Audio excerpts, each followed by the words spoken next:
नमस्कार मित्रों, आप सभी का इंडियन सिविल अफेयर्स में बहुत बहुत स्वागत। आज हम विजन आईएएस के सामाजिक मुद्दे क्लासरूम स्टडी मटेरियल जो कि अप्रैल 2023 से दिसंबर 2023 तक का है पर चर्चा कर रहे हैं, जिसमें हम दिव्यांगजन पर्सन विद डिसेबिलिटी PWDs पर चर्चा करेंगे। सुर्खियों में क्यों है?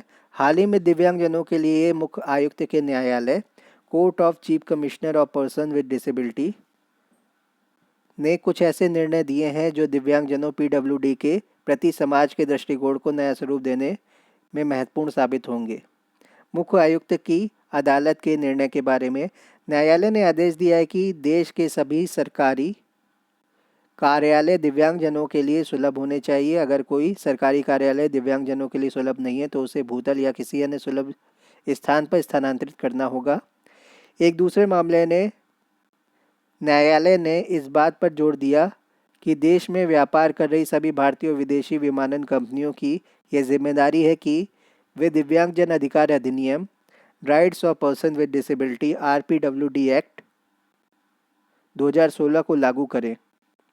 दिव्यांगजनों के लिए मुख्य आयुक्त के कार्यालय के बारे में जानते हैं। इसकी स्थापना निःशक्ति व्यक्ति समान अवसर अधिकारों का संरक्षण और पूर्ण भागीदारी अधिनियम 1995 PWD अधिनियम के तहत की गई थी।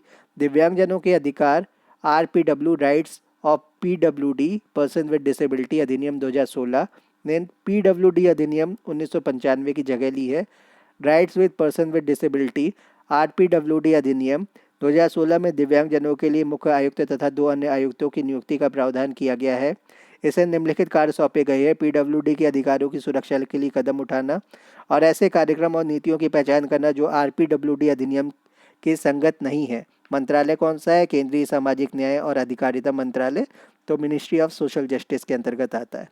दिव्यांगजन अधिकार अधिनियम RPWD 2016 के बारे में दिव्यांगजनों के लिए आरक्षण। सरकारी और सरकारी सहायता प्राप्त उच्चतर शिक्षण संस्थानों में कम से कम 5% आरक्षण। तो जो हायर एजुकेशन इंस्टीट्यूशन है उनमें 5% का आरक्षण है, सरकारी और सरकारी सहायता प्राप्त। दूसरा है सरकारी नौकरी में कम से कम 4% का आरक्षण है। यह आरक्षण पुलिस बल के लिए लागू नहीं है। भारतीय पुलिस RAF, CAPF और दिल्ली और अन्य केंद्र शासित प्रदेशों की पुलिस के लिए ऐसा नहीं है। फिर 21 प्रकार की दिव्यांगताओं की पहचान की गई है। इसमें मानसिक विकलांगता, एसिड अटैक पीड़ित आदि शामिल हैं। बेंचमार्क दिव्यांगता वाले बच्चों के लिए निःशुल्क शिक्षा। 6 से 18 वर्ष की आयु के बीच बेंचमार्क दिव्यांगता वाले प्रत्येक बच्चे को अपनी पसंद के पड़ोस के स्कूल या किसी विशेष स्कूल में निःशुल्क शिक्षा का अधिकार दिया गया है। कम से कम 40% दिव्यांगता वाले व्यक्ति को बेंचमार्क दिव्यांगता वाले व्यक्ति की श्रेणी में रखा गया है। अब देखते हैं दिव्यांगजनों के सशक्तिकरण के लिए उठाए गए कदम। सुगम्य भारत अभियान ACI। फिर है दिव्यांग विद्यार्थियों के लिए छात्रवृत्ति। विशिष्ट दिव्यांगता पहचान पत्र UDID परियोजना।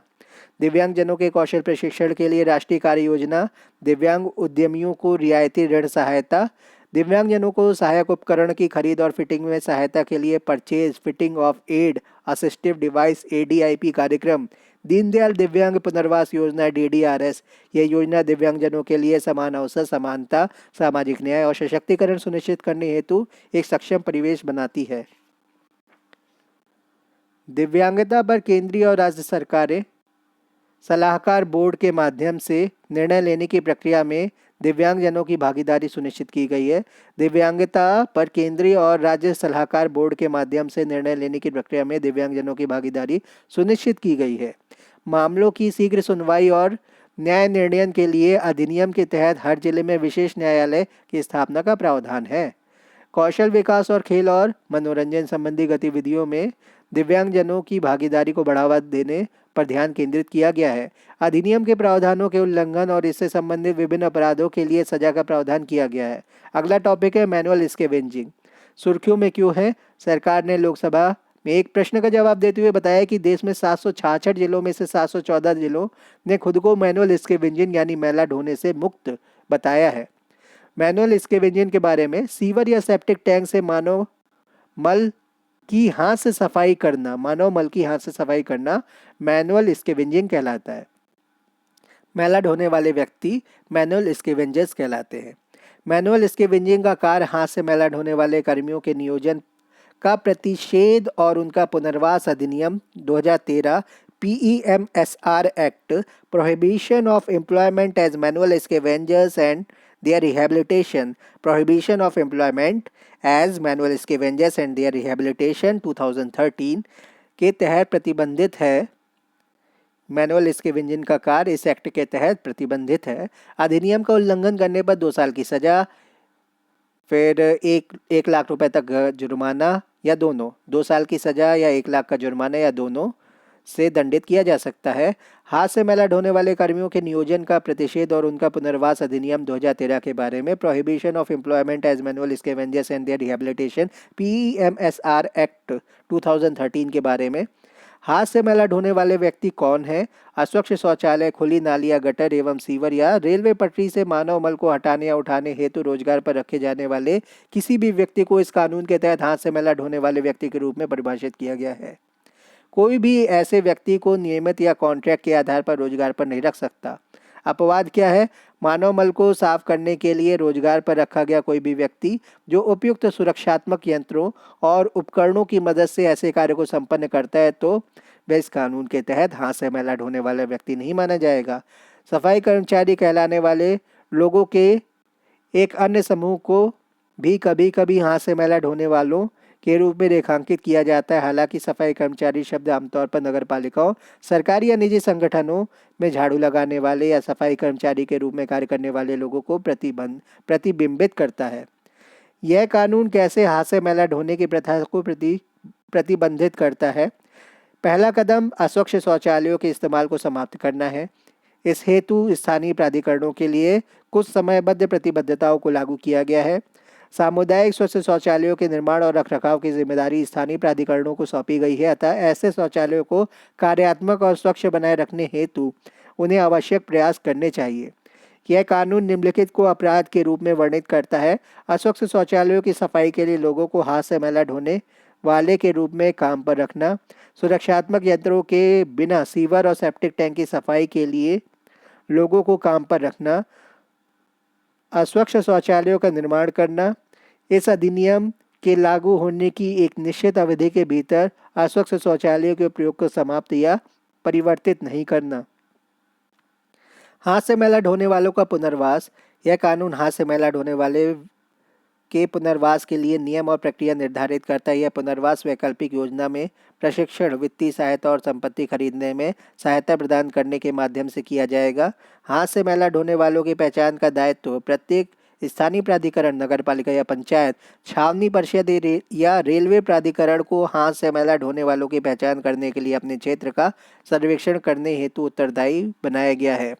मैनुअल स्कैवेंजिंग को कम करने के लिए शुरू की गई पहले मशीनीकृत सैनिटाइजेशन परिवेश के लिए राष्ट्रीय नीति, national policy for mechanised sanitation ecosystem. इसका उद्देश्य हानिकारक सफाई कार्यों का उन्मूलन करना, सीवर और सेप्टिक टैंक की सफाई कर्मियों की मौत को रोकना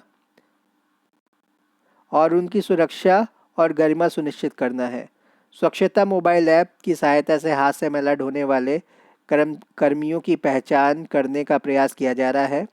हाथ से मैला उठाने वाले कर्मियों के पुनर्वास के लिए स्वरोजगार योजना SRMS self employment scheme for rehabilitation of manual scavengers.